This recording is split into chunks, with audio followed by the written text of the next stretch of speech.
வேலூர்ல இருக்கக்கூடிய Shah custom paint shop தாங்க வந்திருக்கோம். இவங்க ஷாப்போட தொடர்ந்து வீடியோஸ் பண்ணிட்டு இருக்கோம். போன வீடியோல தான் காண்டஸ், அம்பாசிடர், ஃபியட் பத்மினி, ஜிப்சின்னு எல்லா கார்ஸும் பார்த்துருந்தோம். நிறைய விண்டேஜ் கார்ஸ் ரெடி பண்ணுறாங்க. இது ரொம்ப ரொம்ப ரேராக இருக்கக்கூடிய காரு. ஆல்மோஸ்ட் ஒரு 95 இயர்ஸ் ஓல்டு, 1930s வந்த காரு. ஸோ அப்போது என்ன டெக்னாலஜி வந்திருக்கும், இன்ஜின் எப்படி இருக்கும், மைலேஜ் எப்படி, இது பார்த்தீங்கன்னா ஒரு ரன்னிங் கண்டிஷன் இல்லாமல் இன்ஜின் எல்லாமே டிஸ்மேண்டில் பண்ணி பாதி ஸ்பேர்ஸ் இல்லாமல் வந்தது. இது இந்த எப்படி ஸ்பேர் சோர்ஸ் பண்ணார் அண்டு பிரேக்கிங் அப்போ அந்த காலத்தில் வந்து எந்த அளவு அட்வான்ஸாக இருந்திருக்காங்கன்றது எல்லாமே நம்ம வந்து ஷானா கிட்ட கேட்டு தெரிஞ்சுப்போனா. ஸோ வீடியோக்கு சப்போர்ட் பண்ணி கொடுக்குறது ரொம்ப நன்றி. ஆனால் இப்போ வரையும் காண்டஸாக ஸ்பேர் கிடைக்குதா, அம்பாசிடர் ஸ்பேர் கிடைக்குதா, ஒரு 30 வருஷம் முன்னாடி வந்த கார்ஸ் எல்லாமே கேட்டுட்டு இருக்காங்க. ஆனால் ஒரு 95 இயர்ஸ்க்கு முன்னாடி வந்த கார் எடுத்து ரெடி பண்ணணும், இதுக்கு ஸ்பேர், இதை பற்றி நம்ம எல்லாமே கற்றுக்கணும், ப்ளஸ் தெரியணும். இல்லைனா தெரியணும், அது நீங்கள் வந்து R&D பண்ணி அதை நீங்கள் ஒன்று பண்ணணும். அதை பற்றி சொல்லுங்கள், எப்படி நீங்கள் எடுக்கிறீங்க? இது வந்து பார்த்தீங்கன்னா கஸ்டமர் வந்து வண்டி வரும்போது ஸ்டார்ட் பண்ண முடியாத ஒரு கண்டிஷன்லாம் டிஸ்மேண்டில் தான் இருந்தது. ஸோ ஏதோ ஒரு நம்பிக்கை பண்ணிடலான்னு சொல்லிட்டு நம்பிக்கை.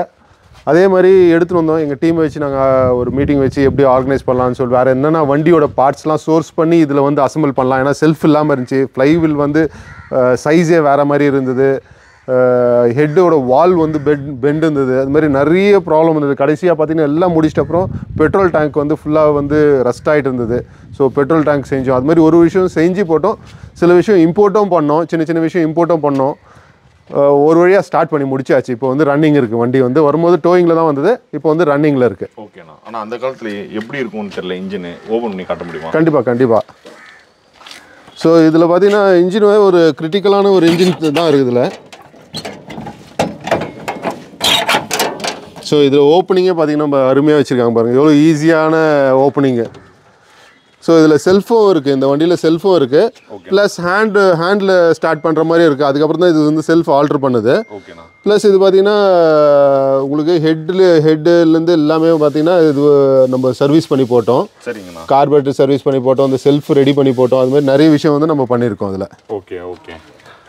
இப்போ இதில் வந்து எதுனா நீங்கள் வந்து வியந்து பார்த்தீங்க, இப்போ இந்த அப்பயே இந்த அளவு பண்ணியிருக்காங்களே அப்படின்ட்டு?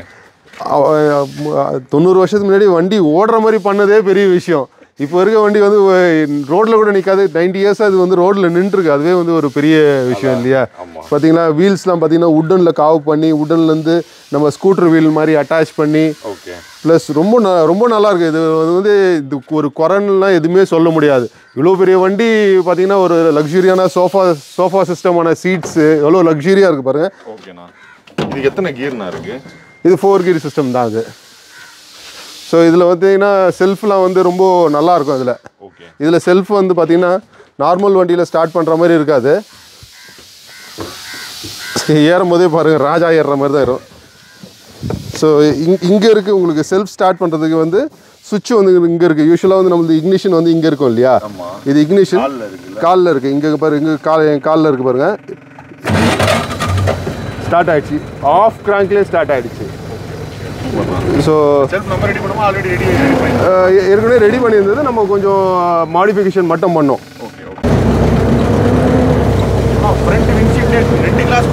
ரெண்டு கிளாஸ் காற்று வர்றதுக்காக.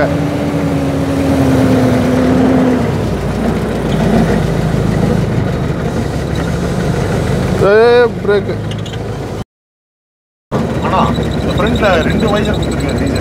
இது வந்து இந்த காற்று வரல அப்படின்னா நம்ம ஓப்பன் பண்ணி விட்டோன்னா வென்டிலேஷனுக்காக கொடுத்துருக்காங்க. ப்ளஸ் இது வைப்பர் பார்த்தீங்கன்னா கையில் இங்கே கொடுத்துருக்காங்க பாருங்கள், வைப்பர் கையில் டிரைவருக்கு அப்படியே கையிலேயே இது பண்ணனா வைப்பர். ஆமாம், பின்னாடி இருக்கிறது வந்து ஓப்பன் க்ளோஸ் ஆயிரும். அது ஒரு மகாராஜாலாம் இந்த ஓட்டி இந்த வண்டி சும்மாவாக இருக்கும். ஆமாம், காந்தி வந்து சென்னையிலேருந்து காந்தி கிராமத்துக்கு இந்த வண்டியில் தான் வந்து போயிருக்காரு. ஸோ ஹிந்து பேப்பர்லேயும் இது வந்து ஒரு ஆர்டிக்கலாகவே இருக்குது. இது வந்து வண்டி ஓனர் பார்த்திங்கன்னா நம்ம கும்பகோணத்தில் இண்டிகோன்னு சொல்லிட்டு ஒரு ஹோட்டல் இருக்குது. ஸோ அவரோட வண்டி இது. அவர் பெரிய மியூசியம் வச்சுருக்காரு, நிறைய விண்டேஜ் வண்டி கலெக்ஷன் வச்சுருக்காரு, நிறைய சோர்ஸ் வச்சுருக்காரு அவரும். சரி, வண்டியில் வந்து 3+1 கியர் சொன்னீங்கல்ல? ஆமாம், 3 கியர், 1 ரிவர்ஸு. வண்டி வந்து இப்போ ஓட்டி பார்த்த வரையும் மைலேஜ் கணக்கு போட முடியல. ஏன்னா அவ்வளோ நம்ம யூஸ் பண்ண முடியல இல்லையா இந்த வண்டியை, சும்மா லோக்கல் யூஸ் பண்ணுறோம். அதனால் மைலேஜ் வந்து நம்மளால் கணக்கு போட முடியல. அது பட் ஓட்டுறதுக்குலாம் நல்லா கம்ஃபர்ட்டாக இருக்குது. பார்த்தீங்கன்னா இப்போ ரோட்டில் போனோன்னா ரோட்டில் ஊரே பார்க்கும், ரோடு பார்க்காது, ஊரே வந்து நம்மளை தான் பார்க்கும். ஆனால் இப்போ நம்ம விண்டேஜ் கிளாஸ்லாம் சேல் போட போகிறோம். ஆமாம் ஆமாம். இந்த மாதிரி ஆன்டிக் பீஸு அது இல்லாமல் நீங்கள் இதில் நிறைய கனெக்ஷன் வேறு சொல்கிறீங்க. ஆமாம். இதெல்லாம் வந்து மோஸ்ட்டாக சேலுக்கு வராது. இதோட வேல்யூ வந்து இப்போ எவ்வளோ ஆக்ஷனில் அந்த மாதிரி ஆக்ஷனில் இவங்களாம் வந்து கலெக்டர்ஸ், இவங்களாம் வந்து விற்க மாட்டாங்க. ஸோ இவங்களோட கலெக்ஷனில் ஒன் ஆஃப் த பார்ட்டாக இருக்குமே தவிர விற்கிறதெல்லாம் யோசிச்சு கூட பார்க்க முடியாது. அதெல்லாம்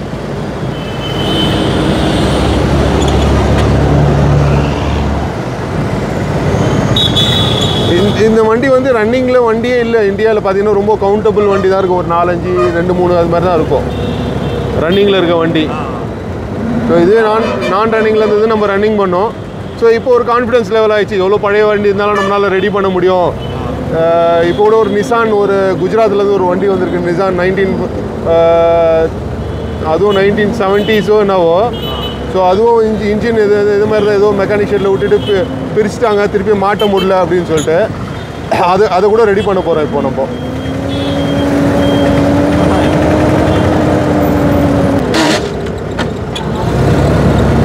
அந்த கீர் சிஸ்டம் வராதனால அந்த ஸ்லிப் ஆகிற மாதிரி நம்மளுக்கு ஃபீல் ஆகுது.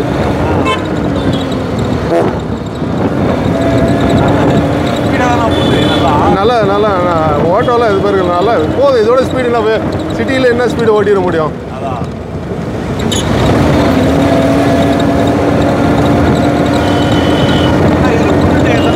ஆமாம், உடன் டயர். ரிம்மு வந்து உடன் ரிம்மு, டயர் வந்து நார்மல் டயர் தான். ஆனால் ரிம்மு பார்த்தீங்கன்னா உடன். நம்மளது அவங்க டிசைன் பண்ணியிருக்காங்க. அப்போது அந்த காலத்தில் அந்த டயர் கட்டும் போதே பார்த்தீங்கன்னா அது ஒரு நல்ல டெக்னாலஜி. பேரிங்லாம் பார்த்தீங்கன்னா அவ்வளோ ஹெவியான பேரிங்ஸ் போட்டிருக்காங்க. சிங்கிள் பேரிங் தான். நம்ம வண்டியிலலாம் டபுள் பேரிங் இருக்கும் இல்லையா, இதில் சிங்கிள் பேரிங் தான் இருக்குது. அதுவே வந்து அவ்வளோ ஹெவியாக இருக்குது. பிரேக் ஷூலாம் பார்த்தீங்கன்னா இவ்வளோ பெரிய பிரேக் ஷூ, இவ்வளோ பெரிய வண்டி வந்து சும்மாவே நிற்க வைக்குது. அது இந்த வெயிட்லேயே வந்து வண்டி நின்றுடுது இல்லையா. இதுவே நல்லா வேகமாக தான் போகுது, எல்லாமே நல்லா இருக்குது. ஓகே, இந்த மாதிரி ஓல்டு ஷேப்புக்கு லேட்டஸ்ட் இன்ஜினு அந்த மாதிரிலாம் போட்டு ரெடி பண்ண முடியுமா? போடலாம். இதுலேயே பவர் ஸ்டியரிங் எல்லாமே போடலாம். ஆனால் இது வந்து இது அப்படியே மெயின்டைன் பண்ணால் தான் இதோட வேல்யூவும் இதோட அழகும் வந்து இப்போ இது மெயின்டைன் பண்ண முடியும். இதை வந்து வேறு இன்ஜின் போட்டு வேறு டயர் போட்டு வேறு இது போடுறது அது பண்ணாமே விட்டுடலாம். எப்பயுமே விண்டேஜ் வண்டியை வந்து கலர்லேருந்து டயர் சைஸ்லேருந்து எல்லாமே அதோட என்ன நாம்ஸ் வச்சோ அதுவே பண்ணோன்னா தான் அதோட வேல்யூ வந்து ஜாஸ்தி. பார்க்கவும் அப்போ தான் அது விண்டேஜ் லுக்காக இருக்கும். இப்போ லேட்டஸ்ட் வண்டி போட்டு அது பவர்ஃபுல்லாக ஓட்டி நம்ம என்ன பண்ண போகிறோம்? ஒன்றும் கிடையாது, ரேஸை வின் பண்ண போகிறதில்ல. இந்த கிளாசிக்கை வந்து மெயின்டைன் பண்ணுறது தான் ரொம்ப கஷ்டம். அந்த பழசை வந்து மெயின்டைன் பண்ணுறது தான் ரொம்ப கஷ்டம். எவ்வளோ ஸ்ட்ராங்கு இந்த சைடில் ஆமாம், நின்றுட்டே போகலாம். இது பாருங்கள், இது எத்தனை வருஷம் ஆயிடுச்சு. ரஸ்ட்டுன்ற ஒரு விஷயமே கிடையாது. நடுவில் ஏதாவது ரீஸ்டோர் பண்ணியிருப்பாங்க. பட் ஸ்டில் அந்த பாடியோட ஹெவினஸ் பார்த்தீங்கன்னா உங்களுக்கு தெரியுது. டோர் மூடும் போதெல்லாம் பார்த்தீங்கன்னா அது எவ்வளோ ஹெவியாக இருக்குது. அது ஆல்மோஸ்ட் அதெல்லாம் முடிஞ்சுது. இதுக்கப்புறம் ரீஸ்டோரேஷன் பண்ணுவோம். யூஸ்வலாக நாங்கள் என்ன பண்ணுவோம்னா, வண்டி வந்தோடனே எல்லார் ஷெட்லேயும் பண்ணுறது என்ன பண்ணுவோன்னா, வண்டி வந்தோடனே பெயிண்டிங் எல்லாம் முடிச்சிருவாங்க, சீட் கவர்லாம் முடிச்சிருவாங்க. அதுக்கப்புறம் மெக்கானிக்கல் ஒர்க் வருவாங்க. முதல்ல மெக்கானிக்கல் ஒர்க் எல்லாம் சால்வ் ஆகிட்டு கஸ்டமர் வந்து ஹாப்பியாக வண்டி ஓட்டுறாரு அப்படின்னும் போது நம்ம எதுனா பண்ண முடியும். முதல்ல மெக்கானிக்கல் இப்போ எல்லாமே சார்ட் அவுட் ஆகிடுச்சு, வண்டி ரன்னிங் ஆகிடுச்சு. கஸ்டமருக்கு ஒரு வீடியோ அனுப்போம், கஸ்டமர் வந்து ஓட்டி பார்ப்பாங்க. அவங்களுக்கு வேறு ஏதாவது எக்ஸ்ட்ரா தேவைப்பட்டது அதை செஞ்சுட்டு அதுக்கப்புறம் தான் ரிஸ்டோரேஷனுக்கே பண்ணுவோம். எடுத்துனே நம்ம ரிஸ்டோரேஷன்னா பாடி பிரித்து பெயிண்ட் அடிக்கிறது அதெல்லாம் பண்ணிட மாட்டோம். மெக்கானிக்கல் ஸ்ட்ராங்காக இருக்கணும், அதுக்கப்புறம் தான் வந்து இது இருக்கணும். ரிஸ்டோரேஷன்றது அதுதான். அவன் வந்து டெய்லி ரன்னுக்கு வந்து அவங்களுக்கு யூஸ் ஆகணும். இது வந்து அவர் கஸ்டமர் வந்து கும்பகோணம்ல இருக்கும்போது டெய்லி அவர் வந்து கோயிலுக்கு இந்த வண்டியை எடுத்துன்னு போவாராம் அப்பயே. ஸோ அவ்வளோ யூசேஜ் இந்த வண்டி வந்து அப்படியே நின்றுச்சுன்னா ரொம்ப கஷ்டமாயிரும் இல்லையா.